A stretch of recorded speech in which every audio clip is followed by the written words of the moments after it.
Al-Fatihah.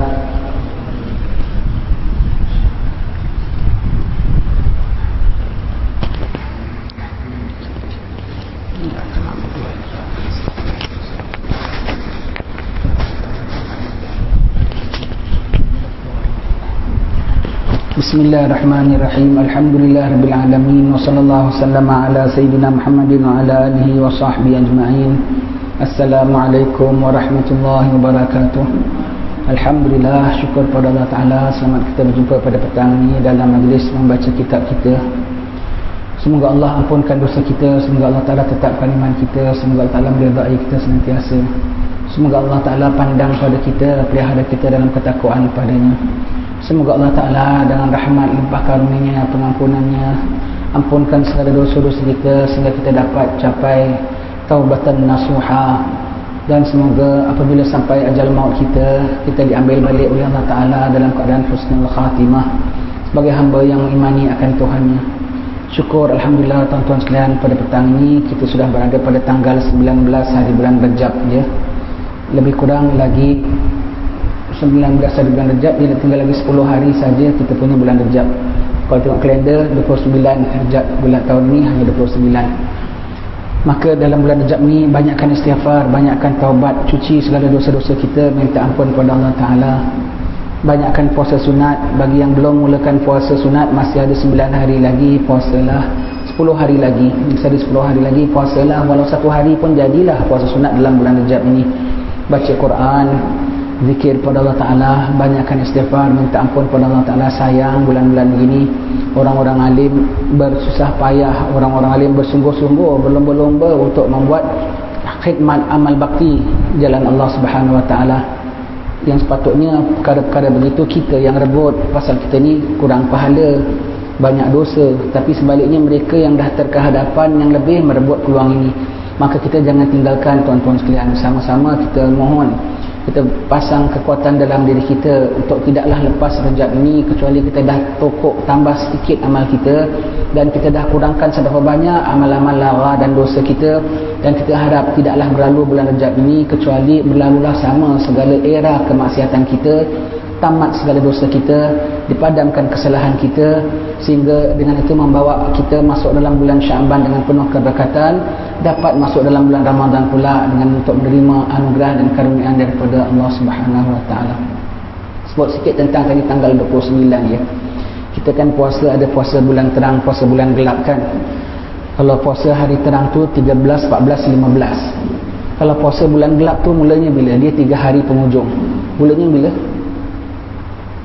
Yang nama puasa bulan gelap tu mesti mulanya 28. Dia tak boleh tengok kalender. Kalender 29, kita mula 27, 28, 29. Dia sebab kalau kalender tu memang dah hisap. Dia bulan tu asalnya memang tengok bulan.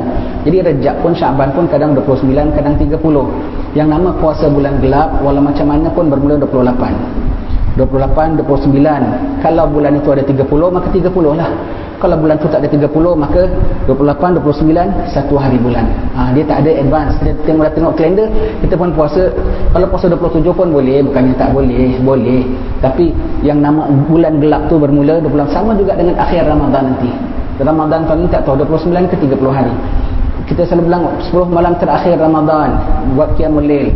Maka setengah-setengah masjid bikin qiyamul lail. Kalau Ramadannya 30 ke 29 ke, tetap nama malam 10 akhir Ramadan bermula pada 21 hari bulan Ramadan. Malam 21, malam 21, malam 22, 26, 23, 24, 25, 26, 27, 28, 29, 30, 10 malam terakhir. Walau kita tengok kalendernya Ramadannya 29 sekalipun, sebab hakikatnya tidak tahu Ramadan tu 29 ke 30. Tetap malam awal 10 terakhir Ramadan tu malam 21.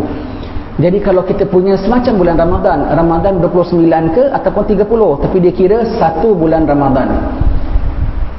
Akhir Ramadan boleh jadi 10 malam, boleh jadi 9 malam, dikira 10 malam terakhir. Dikira 10 malam terakhir, begitu ya. Jadi kita tidak tengok kalender. Jadi kalau siapa nak puasa gelap bulan Ramadan, bulan-bulan Rejab ini, mulai 28, 29 dan 1 hari bulan. 1 hari bulan masuk 1 hari bulan Syaban lah kita, kalau kita punya puasa dapat fadilat bulan Rajab. Kalau nak dianjakkan cepat pun boleh 27, 28, 29 itu 3 hari terakhir dalam bulan Rajab pun boleh juga, tidak ada apa-apanya. Cuma kalau kita nak niatkan bulan terang, bulan gelap ialah bermulanya daripada 28. Bermulanya 28. Nah, begitulah tuan-tuan ya. Sambung baca kitab kita sampai kitab Sabilal Idhkar, peringatan umur insan, yang disusun oleh Imam Habib Abdullah Al-Haddad ya. Lebih kurang 400 tahun kitab ni diterjemahkan oleh Habib Ahmad bin Hamad bin Smith sampai muka surat berapa? 81 sampai Sayyidina Uthman bin Affan. Betul ya. Kubur ni sangat-sangat takut ya. Sayyidina Uthman bin Affan kalau sampai kubur, dia doa di sisi kubur saja nangisnya sampai janggutnya basah. Sahabat-sahabat bilang, ya Sayyidina Uthman, ya Amirul Mukminin, kalau kau cerita syurga, kau cerita neraka pun kau tak begini nangis. Kenapa kau cerita kalau bab kubur aja kau sampai begini, melalui di kubur sampai kau begini? Bilang kerana Rasulullah dah bilang kubur itu sama ada taman daripada taman syurga ataupun lubang daripada lubang api neraka. Sayyidina Umar sendiri takut kalau sebut tentang kubur. Dia bilang kalau di mahsyar tu dahsyat, di neraka pun dahsyat, tapi ramai-ramai ada kawan-kawan lain. Kalau di kubur tu sendirian, pulaknya kubur tu dah lah sendirian. Baru sebentar tadi ada anak, ada isteri, baru makan, baru ada lauk pauk, baru dalam pejabat, baru ada kereta, masih hak milik dia. Tiba-tiba lenyap segala-galanya, berubah segala-galanya sendiri, gelap gelita, dagang piatu dalam kubur. Tak ketakut. Kalau setakat gelap gelita dan sendiri saja tu pun dah takut. Ini kan pula ada malaikatnya, ini kan pula ada soalannya, ini kan pula ada gementarnya, ini kan pula ada siksanya. Na'udzubillah. Kalau tak selamat, selama-lamanya lah begitu.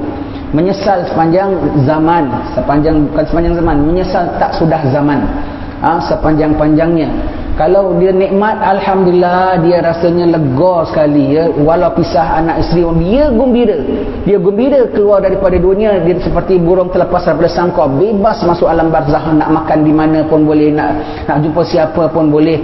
Dah jumpa Rasulullah, dah mula jenguk-jenguk ke taman syurga, dah mula boleh petik buah-buah dalam syurga. Bagi orang yang istimewa, bahkan tinggalnya tu di bawah arasy Allah Ta'ala. Bagi orang istimewa, kuburnya tu jadi taman syurga. Bagi yang terlebih istimewa, tinggalnya tu di bawah arasy Allah Ta'ala, di dalam macam tanglong-tanglong begitu. Dibuat travel ni burung yang bawa mereka nak masuk ke taman syurga, nak ambil buah-buahan daripada syurga. Mana dia nak balik ke dunia? Tak nak. Qila adkhulil jannah qala ya laita qaumi ya'lamun bima ghafara li rabbi wa ja'alani minal mukramin. Dikatakan kepadanya, masuk ke dalam syurga. Aduhai, alangkah baiknya kalau kaum-kaum keluarga aku tahu bahawa Allah dah ampunkan dosaku dan muliakan aku. Allah gembira, dia nak khabarkan kita bahawa dia selamat dan gembira. Mudah-mudahan kita apabila mati kita nanti begitu ya. Allah, kita tinggal tunggu berapa hari saja nak mati. Ini kita kursus kita tahu, kursus kematian kita ya. Baik. Sayyidina Uthman bin Affan radhiyallahu an, ketika berada di perkuburan, beliau selalu menangis sehingga membasahi janggutnya. Lalu beliau ditanyai orang, ketika engkau mengingati syurga dan neraka, engkau tidak pernah menangis seperti ini. Apa sebabnya? Maka beliau berkata, saya pernah mendengar Rasulullah sallallahu alaihi wasallam bersabda, al-gabru awwalu manzilin min manazilil akhirah. Fa in naja minhu sahibuhu fama ba'dahu aisaru minhu wa illam yanjah minhu fama ba'dahu asyaddu minhu. Kubur itu merupakan tempat pertama dari penempatan akhirat. Siapa yang terselamat di situ, maka sesudah itu sempurnanya akan menjadi mudah dan ringan. Tapi siapa yang terkulai, siapa yang kecewa, tidak berjaya, maka sudah itu akan menjadi lebih berat dan lebih dahsyat lagi. Itu salah barisnya ya. Wa illam yanjah, bukan lam yanjahu, lam yanjah, mati, baris mati. Jadi kubur itu adalah satu babak daripada babak-babak akhirat. Babak pertama, babak akhirat. Yang tadi semua masih dunia. Dari dia kecil sampai dia tua, sampai dia sakit, sampai masuk hospital, dalam ICU pun masih dalam dunia lagi. Kubur babak pertama daripada babak akhirat. Selamatlah terus sampai mahsyar, bangkit selamat, sampai bangkit selamat, mahsyar selamat, buku terima buku catatan selamat, hisabnya selamat, mizannya selamat, siratnya selamat, minum haudnya selamat, masuk dalam jannahnya lagi selamat, kekal abadi. Tak selamat, dia punya kecewa, dia tahulah akan menunggu waktu yang jauh lebih panjang lagi, dan semuanya tu tak selamat belaka. Allah, kecewa mayat tu, kecewa sekali dalam kubur ya. Dan sebab itu ya, salah satu amalan pada nisfu Sya'ban, bulan Sya'ban, khususnya nisfu Sya'ban, ialah ziarah kubur. Nabi kita sallallahu alaihi wasallam pada malam nisfu Sya'ban keluar. Jangan kau bilang ni bid'ah, ni orang-orang sekarang ni jahatlah mulutnya. Orang ziarah kubur, dibilangnya sembah kubur. Tak bagus ini macam. Orang pergi tempat kesan-kesan orang-orang saleh, tempat orang-orang alim, tempat ibadat mereka, tempat rumah peninggalan mereka, bilang itu buat khurafat. Astagfirullah, selalu dicap dengan perkataan-perkataan gini. Macam seolah-olah lain kita orang semua ni kufur belaka, macam tokong-tokong belaka dibikinnya. Allah, pergi kubur. Nabi bilang dulu aku melarang kau pergi ke kubur-kubur. Pada zaman-zaman jahiliah baru masuk Islam. Sekarang pergilah kubur kerana mengingatkan tentang akhirat. Lebih-lebih lagi kubur tuan-tuan guru kita, ulama-ulama silam pergi kubur. Nabi pada malam nisfu Sya'ban, Nabi doanya di mana? Sisi kubur Baqi'. Nabi keluar malam, Nabi sedang bermalam rumah Aisyah. Nabi keluar, Aisyah ikut dari belakang.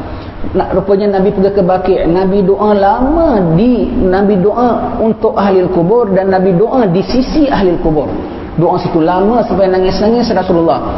Kenapa Nabi tak pilih Masjid Nabawi? Kenapa Nabi tak pilih Raudah? Kenapa Nabi tak pilih tempat Nabi sembahyang malam tiap-tiap malam di rumah? Nabi pilih kubur. Ulama mengatakan kubur itu atasnya setakat nisan terpacak, tetapi dalamnya itu taman-taman syurga. Taman-taman syurga ataupun lubang-lubang api neraka. Manakah tidak Sayyidina Uthman kalau kat kubur air matanya bercucuran. Sayyidina Umar kalau di kubur sampai ketakutan. Begitu. Jadi kubur itu menginsafkan kita. Lebih insaf kita pada Allah Ta'ala, lebih kita di kubur itu lebih terasa kita. Kecuali kita memang orang yang lalai, pergi kubur pun tak ingat juga. Ya. Maka pergi kubur tidak ada salahnya. Barang dijauhkan, kita orang mukmin, kita tahu akidah, tidak kita mohon, tidak kita tolak daripada segala balak bencana kecuali dari Allah Ta'ala sahaja yang meluluskan dan yang menidak luluskan. Itu dari Allah Ta'ala, bukan daripada kubur. Daripada kubur tak boleh minta, dari kubur tak boleh minta. Kita ahli sunnah wal jamaah, kita mintanya kepada Allah Ta'ala. Ahli kubur, apa kita boleh beradab dengan dia, ucap salam dengan dia. Apa kita boleh dengan dia? Minta dia tolongkan, untuk minta kepada Allah. Tetap kemudiannya mintanya kepada Allah. Itu namanya tawasul. Ya Allah, dengan berkat ahli kubur ini, fulan orang saleh yang kau kasihi ini, kabulkanlah hajat aku. Kan boleh? Macam kita minta Allah dengan berkat hari Jumaat yang mulai ini, dengan berkat di dalam masjid ini, dengan Allah Ta'ala pandang keberkahan ini, dosa kita pun Allah ampun oleh Allah Subhanahu Wa Ta'ala. Orang-orang ahli kubur, Allah dan kubur, wa may yattaqillah yaj'al lahu makhraja. Sebab bertakwa kepada Allah, Allah berikan mereka jalan keluar. Yang dalam kubur ini orang bertakwa kepada Allah Ta'ala, mereka ada jalan keluar. Kita tumpang redha Allah terhadap mereka supaya Allah Ta'ala bukakan jalan keluar juga untuk kita, ya. Bukan kita minta dari dia. Banyak-banyak kita boleh cakap, wahai Habib dalam kubur, wahai Pak Kiai, tolong doakan saya kepada Allah. Amalan mereka sudah terputus. Amalan mereka untuk bekalan mereka sudah terputus. Amalan mereka untuk doa kita masih boleh. Kita jalan, Assalamualaikum ahli kubur, dia jawab kok. Dia jawab kepada kita, Assalamualaikum ahli kubur, dia jawab, Waalaikumsalam warahmatullahi wabarakatuh. Semua tu boleh. Jadi apa itu, ada kaedah-kaedahnya lah. Bukan bermakna kita segala kubur pun kita dengan cara yang sebegitu. Dan tidak senantiasa, ingatkan kita kalau senantiasa pergi kubur doa begitu, ya. Tidak. Selalu pergi kubur, kenapa? Baca Yasin, baca tahlil untuk almarhum, untuk baca Yasin untuk almarhum, dan untuk merenung kematian kita nanti macam mana. Untuk kematian kita nanti macam mana, ya? Bukan senantiasa kalau ada keperluan pergi kubur doa, mintanya pada Allah. Bahkan yang kita minta tak di sisi kubur tu lebih banyak lagi. Di masjid, ketika lepas sembahyang, ketika sembahyang malam, ketika apa antara dua khutbah, ketika macam-macam kita minta lagi. Di samping itu pergi juga kubur. Jangan terpengaruh mereka yang mengatakan setiap kali kita pergi kubur untuk minta khurafat. Bukan begitu caranya. Bukan begitu caranya, dan tidak beradab dengan orang-orang saleh yang dah meninggal dunia dalam kubur itu, ya. Sayyidina Uthman di kubur sampai menangis begitu, keinsafannya, ya. Kita kok tak nak pergi kubur, patut kita lebih pergi kubur dan kita lebih menangis lagi sepatutnya. Dosa kita jauh lebih banyak, jauh lalai kita lebih lagi banyak. Orang-orang saleh pergi kubur, insaf mereka itu. Kok kita tak pergi kubur, dan kita halang orang pula pergi kubur. Tak bagus. Itu macam punya cara fahaman sangat-sangat tidak elok, ya. Bersabda Rasulullah sallallahu alaihi wasallam, inna lil qabri dawtatan walau ahadun naja minha la naja Sa'd bin Mu'adz. Sungguhnya di kubur itu ada suatu himpitan. Jika seorang terselamat daripadanya, nescaya selamatlah Sayyidina Sa'd bin Mu'adz. Sayyidina Sa'd bin Mu'adz, kalau dia selamat, selamatlah. Memang selamat Sa'd bin Mu'adz. Setiap kubur ada himpitannya. Pada setiap kubur ada himpitannya, sama ada dihimpit ataupun dikepit sahaja. ya. Sama ada dihempit rusuk kanan pergi ke rusuk kiri menjerit mayat itu, ataupun dikepit seperti ibu kepit anak yang baru lahir, disambut kita dalam kubur dia. Nabi pernah hadir sebuah satu pengkebumian, Nabi menangis. Tiba-tiba Nabi tersenyum, tertawa. Sahabat bertanya, "Ya Rasulullah, tadi Rasulullah lain reaksinya, sekarang Rasulullah tahu apa halnya?"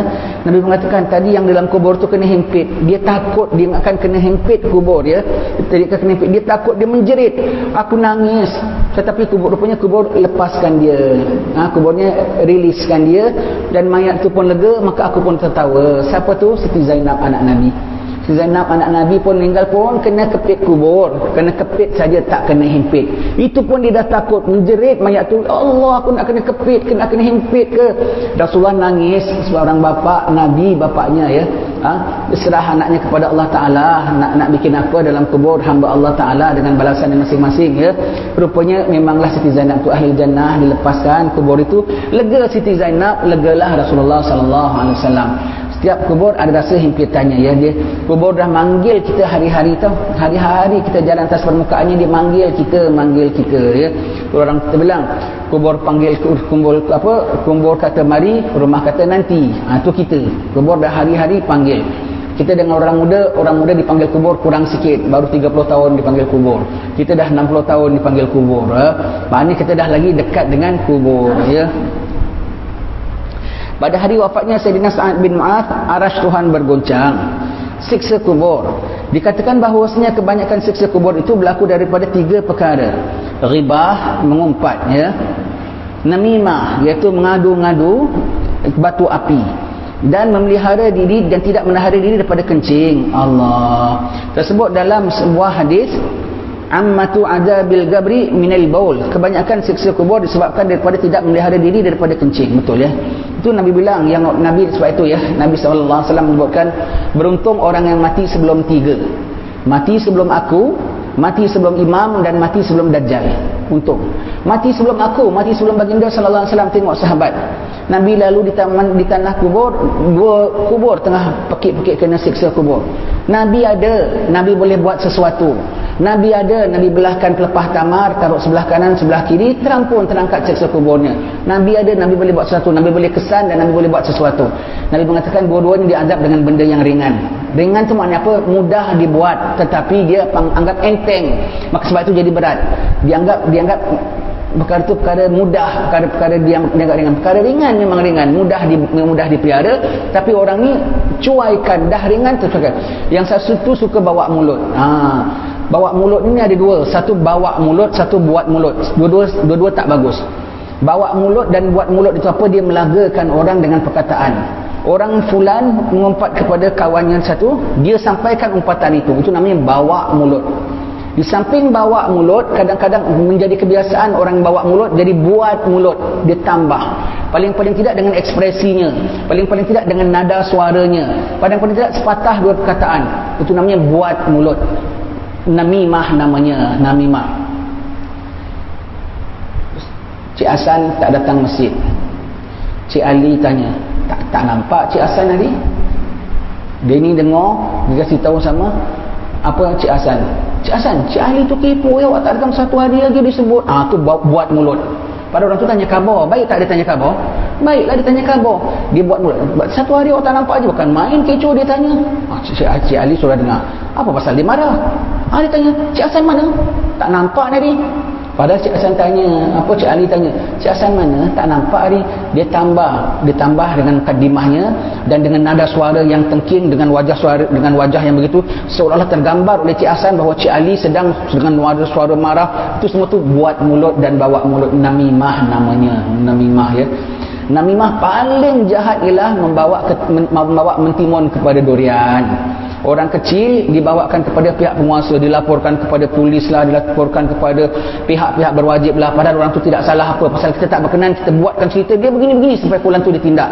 Manalah mentimun boleh lawan durian, menggolek pun luka, dia golek pun luka. Itu namimah paling besar. Tetapi orang namimah ni selalu mengatakan bahawa mereka melaksanakan tanggungjawab dia. Aku tanggungjawab Cik Hasan tu kawan aku kena sampaikan dengan dia. Allah, dia rasa tanggungjawab, tetapi Tuhan tahu apa dalam hati dia. Hati-hati ya, na'udzubillah dari tak cium bau jannah ya. Bacalah wailul lil mutaffifin alladzina idza ta'alu 'alan nasi, bukan wailul lil mutaffifin, wailul likulli humazatil lumazah. Tu ayat tentang namimah, orang yang suka mencela-cela dan bawa mulut ya. Mereka bawa mulut tentang Rasulullah sallallahu alaihi wasallam ya. Ni sekarang orang suka bawa mulut Rasulullah pun orang masih bawa mulut tau. Rasulullah tak ada apa-apa, dia macam orang biasa saja. Cuma setakat Rasulullah hukum utus Allah aja, macam delivery boy aja dia anggap Rasulullah. Sebab tu bawa mulut mengenai Rasulullah. Sampai sekarang masih ada orang yang lumazatil humazah tu, na'udzubillah. Dan umumnya ialah terhadap sesama kita. Baik ya. Orang bawa mulut, orang suka mengumpat dalam kuburnya habis Allah. Dan orang yang tak jaga kencingnya tak tos. Kencing tak tos ni dah tentu kalau orang salisul baul ni pun beser, kencingnya tak tos. Kita orang lelaki nak kena jaga, lain orang lain sistemnya. Yang ada istibraknya hanya cukup dengan urut-urut alat kelaminnya. Yang ada kena berdehem dah cukup. Yang ada kena batuk, betul-betul punya batuk. Dan yang ada dah lepas batuk diistinja lagi kena batuk 2-3 kali. Yang ada kena bangun duduk. Yang ada kena jalan, macam-macam. Dan lain suasana lain. Setiap kali lepas demam lain. Setiap kali kalau kencingnya keluar batu sedikit lain lagi, dia punya injap dia tu berubah lagi. Sebab kita dah tua, getah dah tak kuat. Jadi dia punya paipnya selalu keluar. Kalau tengah okey, tengah sihat, alhamdulillah tak ada apa-apa keluar. Kalau tengah sakit, lepas demam, temperature lain, kadang-kadang kita tersedak sikit aja, sikit keluar. Itu kena jaga selalu. Isebrak tu kena jaga selalu. Kadang-kadang angkat barang berat sikit aja, bukan air wadi, air kencing terkeluar sikit. Kadang-kadang begitu ya, kadang-kadang begitu. Kadang-kadang tengah waktu demam, baik daripada demam kena cek selalu ya, kena cek selalu. Berubah, mesti muda-muda belum tahu, atas 50 dah mula ada. Atas yang ada orang muda lagi, kena periksa selalu. Jangan timbul was-was pulaknya. Yang timbul was-was pulaknya tak bagus, timbul was-was ya. Tak timbul was-was, tetapi jaga jangan sampai kencing kita tak betul. Istinjaknya na'udzubillah kena azab kubur ya. Jadi ada azab kubur ya, azab kubur, na'udzubillah azab kubur macam mana ya. Orang kalau dah ditanya dalam kubur, ma rabbuka wa man nabiyyuka wa ma imamuka aina qiblatuka wa man ikhwanuka, maka dia dah jawab semua. Ditanya lagi satu soalan penting, soalan kemestian. Apa engkau tahu tentang lelaki ini? Adalah namanya Sayyidina Muhammad sallallahu alaihi wasallam, adalah baginda Rasulullah taala, diutus oleh Allah taala untuk seluruh sekalian alam. Baginda adalah rahmatan lil alamin, namanya Sayyidina Muhammad bin Abdullah bin Abdul Muttalib bin Hashim bin Abdul Manaf bin Qusay bin Kilab. Cakaplah kalau boleh sampai Adnan. Kalau tak hafal pun seberapa yang hafal. Baginda lahir di Mekah, baginda berhijrah dan wafat di Madinah Al-Munawwarah, baginda berakhlak mulia. Terus. Malaikat puas hati, clear beres, diajak kita lintas di satu jembatan kecil, mini sirat. Kemudian di bawah tu kita nampak satu lubuk. Dia bilang, kalau kau tak dapat jawab tadi, kubur kau bertukar menjadi itu, lubang api neraka. Kau dapat jawab, maka kau ke tempat ini. Terus dibuka kubur kita, 70 hasta kanan, jadi taman syurga punya cantik, pakaian indah. Terus hidangkan makan ketika itu juga.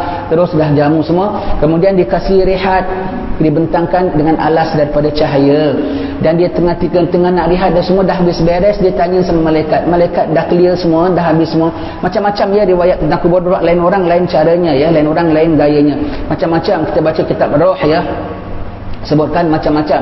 Sebab Nabi kan ditanya, wa yasalunaka 'anir ruh qul ruh min amri rabbi. Mereka bertanya kepadamu tentang roh, katakan roh itu adalah urusan Tuhan. Roh adalah urusan Tuhan. Maka urusan Tuhan, di mana roh berada, bagaimana berada, itu pun urusan Tuhan ya. Jadi berbagai-bagai riwayat. Maka dia, dan ketika dia nak baring tu, dia tanya, malaikat dah beres semua, dia tak nak baring, tak nak rehat. Apa dia minta?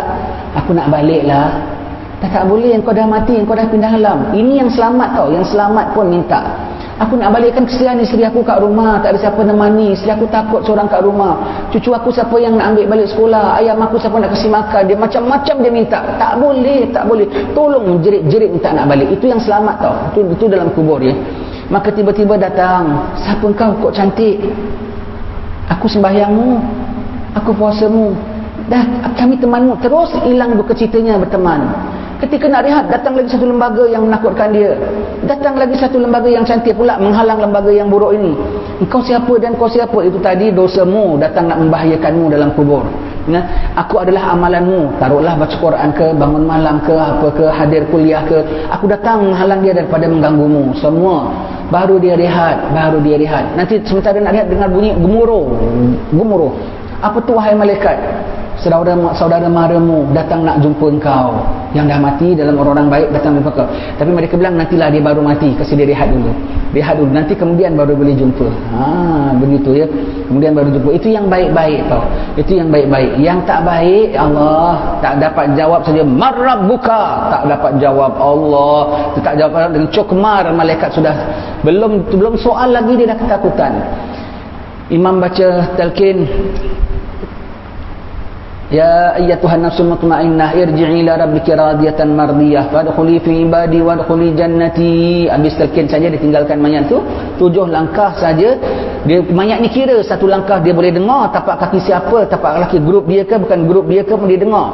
Dia dengar grup dia punya tapak kaki 7 yang penghabisan 7 langkah, sementara nak tunggu mungkar nakir datang, dia punya tak tentu arah dalam kubur, jengkelitan dalam kubur, tak tentu menggelapu dalam kubur. Kerana apa? Dia meninggalkan satu sembahyang sahaja.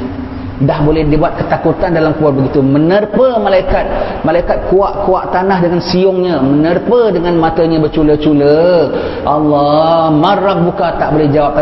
Pentung terus 70 hasta. Sampai sekarang masih 70 hasta.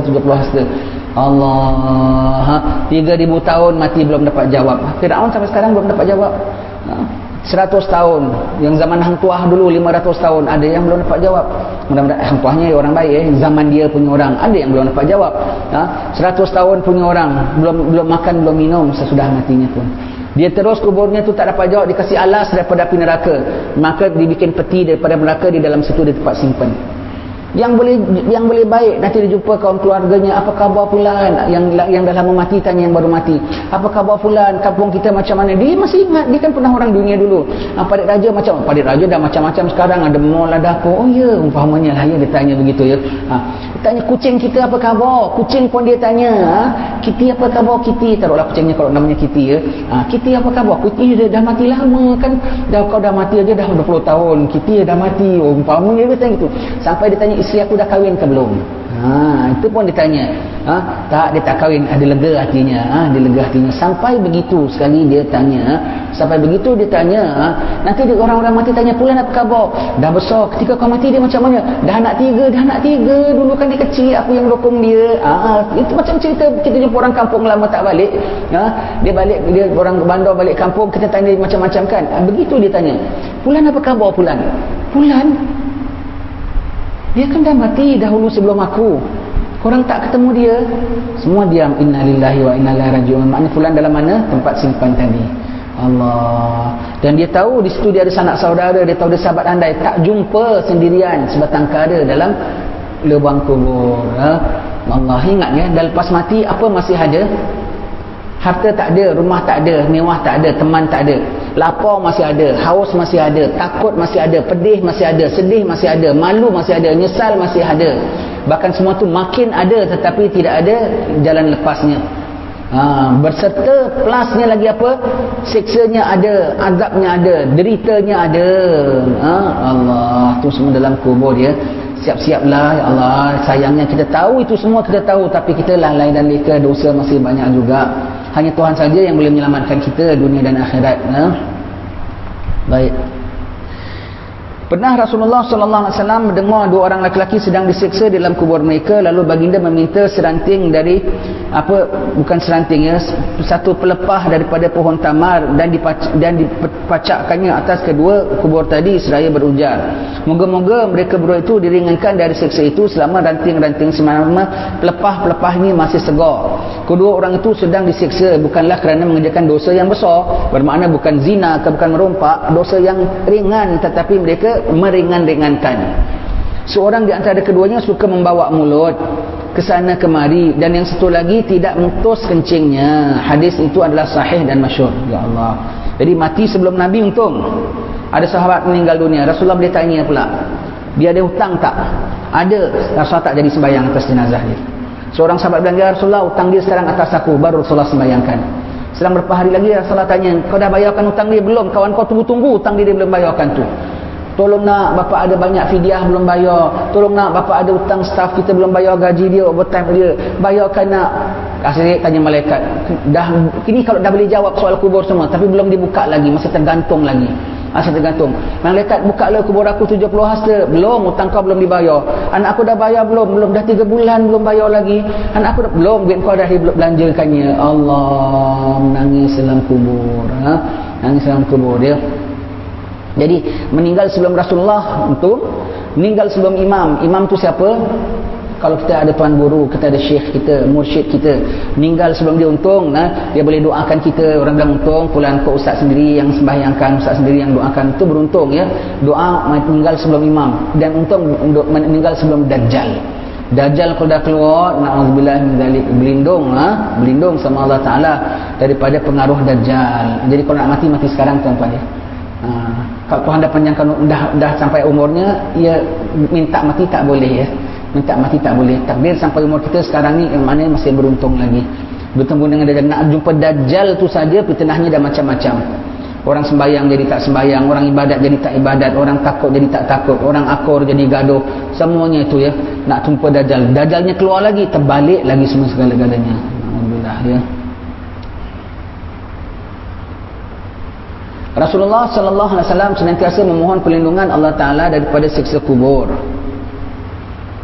Baginda juga memesan kita supaya selalu membaca doa pada akhir tahiyat tiap-tiap kali selepas sembahyang. Wa min azabil qabri wa min fitnatin nar wa min fitnahil masihid dajjal ya. Itu kena minta ya. Minta daripada fitnah kubur tu, ujian siksaan dalam kubur. Dan ini benar ya. Ini benar. Yang ada orang disangkingkan takutnya dinafikan. Bagi orang-orang liberal dia tak percaya ni tau. Orang liberal dia orang itulah pahaman dia Qur'aniyun. Sebelah dengan Quran saja. Quran tak bilang pun siksa kubur. Quran tak sebut nama Munkar dan Nakir. Rakib Atid ada sebut. Tak ada pun dia nafikan. Pasal apa? Cakap Nabi Muhammad memang tak bohong. Tapi imam-imam yang riwayatkan mungkin silap. Takkan kau silap pun semua sekali hadisnya. Mereka tak nak terima. Kafir ya. Kalau tak percaya siksa kubur, tak percaya apa yang cakap Nabi sallallahu alaihi wasallam ya. Na'udzubillah min zalik ya. Begitu ya. Mereka nafikan. Pasal apa? Mereka tak nak kena siksa kubur. Kau nafikan macam mana? Tak adalah. Mana ada penjara, mana ada kalau buat itu kena saman, mana ada kalau gini kena fine, mana ada. Buatlah, tengok kau kena saman ke tidak. Buatlah lebih lagi kau masuk jail ke tidak. Kau tengok baru kau dah masuk jail, baru kau nampak ada jail ke tak ada jail.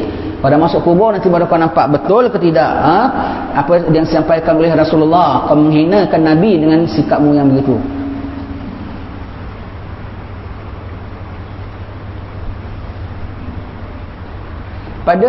Juga pada zikir pagi dan petang, sebab siksa kubur itu benar dan kenikmatan di dalamnya juga benar. Orang ahli iman dan taat diberikan kenikmatan di dalam kubur mereka, sedang ahli kufur, nifak dan orang yang suka menderhaka dan melakukan maksiat disediakan azab dan siksa di dalam kubur mereka. Na'udzubillah min zalik ya. Semalam tengah seronok-seronok sedap-sedap, besok kau dah kena bakar, dah kena azab. Ya Allah. Masing-masing dari kedua pihak ini berbeza-beza di dalam kenikmatan dan penyiksaan menurut berbezanya amalan mereka di dunia, sesuai dengan hal dan keadaan yang menentukan nikmat dan pahala. Adapun azab dan siksa, ataupun azab dan siksa, pahalanya lain, ibadatnya lain, maka dia punya nikmat pun lain. Dua orang dalam kubur saja, sama sekampung. Orang kalau sama sekampung tu sama label tau. Lagi kalau memang tak keluar-keluar kampung, sama sekampung, semaya sama sembahyang jemaahnya, sama bergurunya, sama ibadatnya, semua samalah. Tapi dia kenapa kok baju kau kok lebih cantik pada baju aku dalam kubur ni? Pasal anak aku rajin baca Quran. Lantaran anak aku rajin baca Quran, aku dipakaikan baju cantik. Bahkan semua hadis mengatakan kalau kita baca Quran, rajin baca Quran, mak kita, bapa kita dipakaikan mahkota. Dan yang mak-mak orang lain tak dapat mahkota, mak kita dapat mahkota kalau kita baca Quran. Kalau kita tidak baca, mak orang lain dapat mahkota, mak kita tak pakai mahkota. Begitu, berbeza-beza ikut apa tahap ibadat dan martabat orang-orang tertentu dalam kubur. Dia dapat lebih enak, dia dapat kurang enak, semuanya begitu ya. Hari Jumaat saja orang kubur duduk atas kubur mereka, rohnya tu tunggu orang datang, tak ada orang datang, baru-baru adalah orang datang, kemudian dah seminggu sekali, kemudian dah sebulan sekali, kemudian 10 tahun tak sekali datang. Allah, sampai kering kuburnya. Ketika itu kalau tak ada yang ingat kita, siapa ingat kita ya? Allah saja. Kalau tak Allah, kita tak ingat Allah, siapa nak ingat kita pada ketika itu? Anak kita pun dah tak ingat kita lagi ya. Macam mana anak kita nak ingat kita? Anak kita pun dah tua, nak datang kubur kita pun dah tak kuat lagi. Cucu kita pun dah sibuk lagi semua. Begitu ya. Orang-orang ahli kubur duduk atas kuburnya dan ada yang kutip-kutip pahala. Yang ada steady saja. Kita dah baca dalam kitab ini ya. Maka satu orang saleh mimpi jumpa, kenapa pakcik tak ambil apa yang mereka ambil tu? Mereka ambil kiriman orang-orang dunia, kiriman pahala. Habis pakcik kau tak ambil, anakku hari-hari khatamkan Quran 30 juz hari-hari. Beza, tengok beza. Maka apabila pakcik di mana? Pasal sekian dia berniaga sekian. Pergi jumpa betul ada budak pemuda. Dia ni yang bacakan untuk bapak dia rupanya. Selang berapa lama orang ni mimpi lagi. Pakcik ni sekarang dah kutip-kutip dengan orang lain sama-sama. Pakcik, kenapa kutip-kutip? Anak aku dah meninggal. Dia pergi pasal tu tengok budak tu dah tukar orang lain jadi. Jadi orang kubur sendiri berbeza-beza martabatnya, azabnya pun berbeza, nikmatnya pun berbeza ya.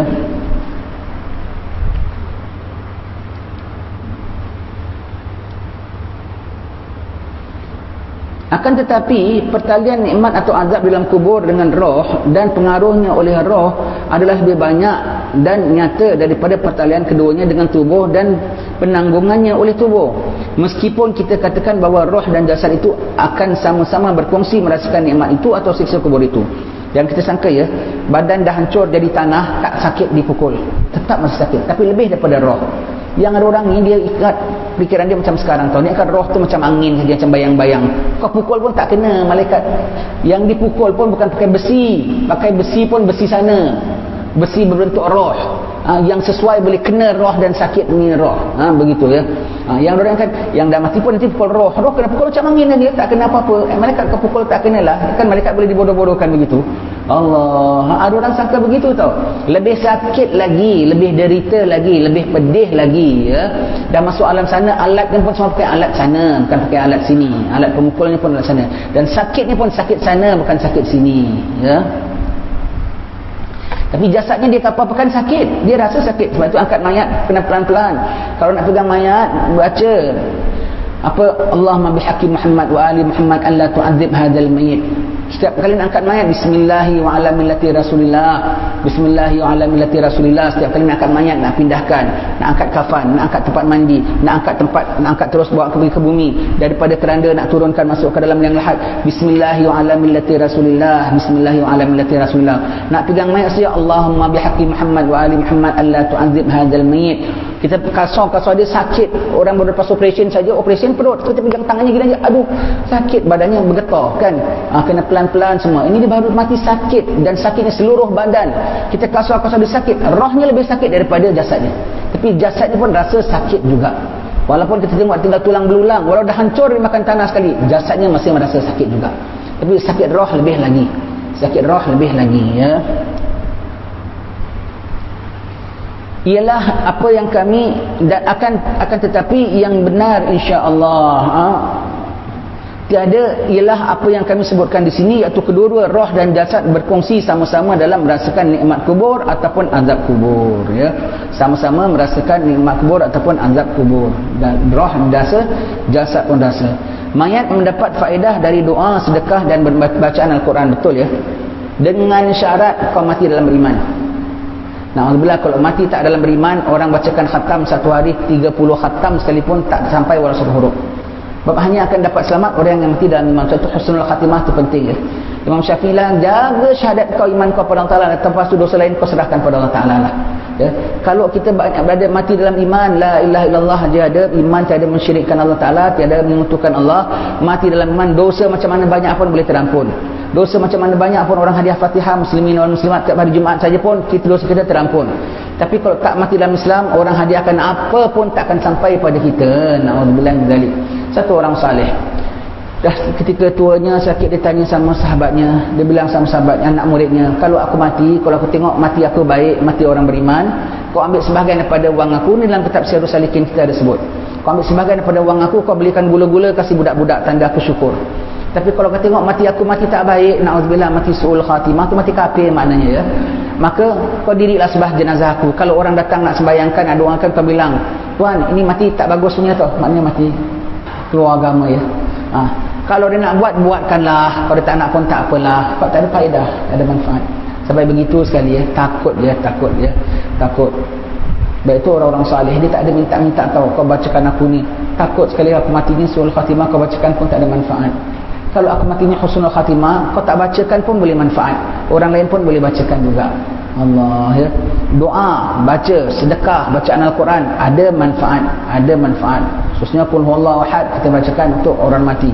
Baca ayat kursi itu dibaca oleh Rasulullah sallallahu alaihi wasallam ya. Jangan pergi kubur tak baca. Sebab tu orang kita pergi kubur ya, jangan lupa ya, pergi kubur hari pengkebumian tu lain, ziarah kubur tu lain. Hari pengkebumian ada barang-barang yang kita bawa, cangkul apa semua bersihkan, siram air biar tanahnya gempi, biar tanahnya sejuk, sempurna sejuk bagi kubur.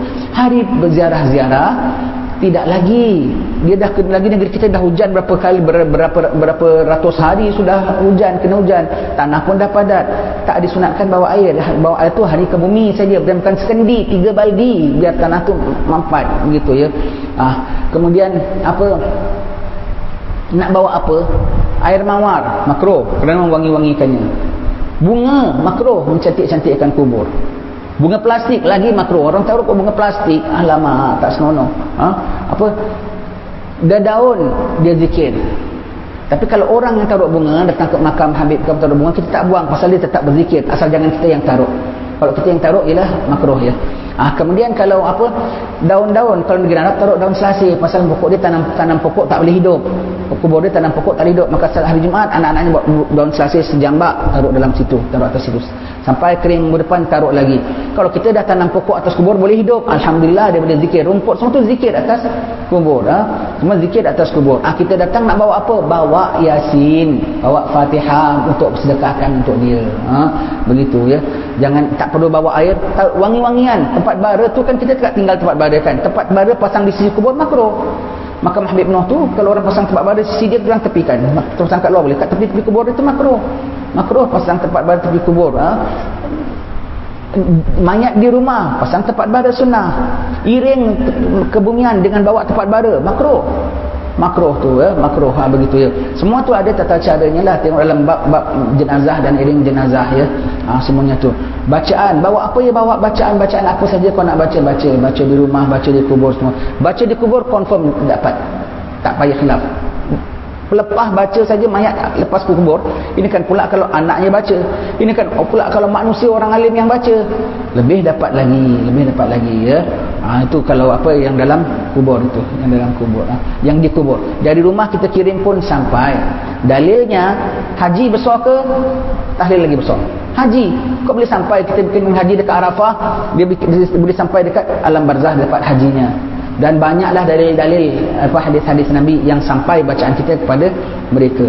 Doa confirm, Rabbana ighfir lana wa li ikhwanina alladhina sabaquna bil iman, Allahumma ighfir lil muslimina wal muslimat wal mu'minina wal mu'minat al ahya'i minhum wal amwat. Doa confirm. Haji confirm, doa anak-anak confirm, istighfar kan confirm. Antau pahala ada ulama khilaf.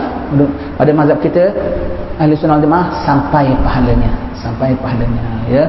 Wallahu alam bisawab. Terpotong sikit satu cerita lagi. Satu orang jahat tau, ada kawan saya, kalau orang pahaman mereka itulah yang suka membida'ahkan segala amalan kita ya. Doakan orang mati tak boleh, dia dah mati, tak ada manfaat. Kau doakan di syurga, doakan apa pun tak sampai. Dia nasib dia baik, nasib dia baik, tak boleh manfaat. Aku doakan apa pun tak boleh. Walaupun aku belas ihsan doakan dia pun tak boleh, tak ada kesan pun langsung, tak boleh kesan. Baiklah, mak kau dah meninggalkan, dia ni doakan, ya Allah, mak dia ni kasih azab kubur, kasih siksa kubur. Marah pula. Kenapa kau marah? Kata kau tak sampai. Kalau doa pahala tak sampai, doa syurga tak sampai, doa siksa pun tak sampai, janganlah marah. Kan tak kata kau tak sampai, tak ada jejas langsung, dia dah mati, tak ada jejas lamaran orang ni. Kenapa kau marah? Kalau aku doa mati, doa siksa kubur, doa azab, kau marah pasal kau takut benda tu tak baik kan? Takut sekali kabul macam mana? Ya, aku doakan aku harap kabul. Aku harap betul dan itu benda baik.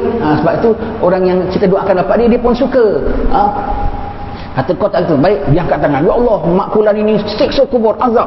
Marah. Kenapa kau ngajar begitu gini? Kata kau tak sampai ya tak payah marah lah. Tak sampai, kata dah mati tak ada manfaat, tak sampai. Kita jangan buat dia. Apa kau tanya? Dia geram, orang tu cakap tak sampai, tak ada manfaat. Dah mati, dah habis cerita. Okey, terakhir kau. Terakhir begitu pula. Allah macam-macam kerenah manusia ya. Pedulikan masing-masing dengan fahaman dia. Kita dengan fahaman kita yang sejahtera, kita di bawah ulama-ulama muktabar. Jangan bimbang, bukan kita pandai-pandai sendiri. Semuanya ada prosedur, ada tata caranya. Ikut saja garis pandu, selamatlah kita. Wallahu a'lam bishawab. Minta maaf ya, saya sentuh sikit ya. Sejak saya ikut negeri Johor ini, dengan kematian, tengok telkinnya semua puas hati tau, semua jaga rapi. Tak semua tempat begitu tau. Setengah tempat dia biarkan siapa nak baca talqin apa pun boleh. Datanglah orang-orang kalau yang meninggal ni yang kendalikan jenazahnya, orang-orang pahaman yang lain, tak ditalqinkan pun mayat tu. Syarah di atas kubur, tuan-tuan ingatlah mati, ingat, tapi tak disebut pun. Nanti malaikat tanya engkau, soal engkau semua, adalah kubur ni benar? Itu semua menentapkan mayat dalam kubur tau ya. Tak disebut pun, tak ada apa. Ingat kalau takdir tuan-tuan,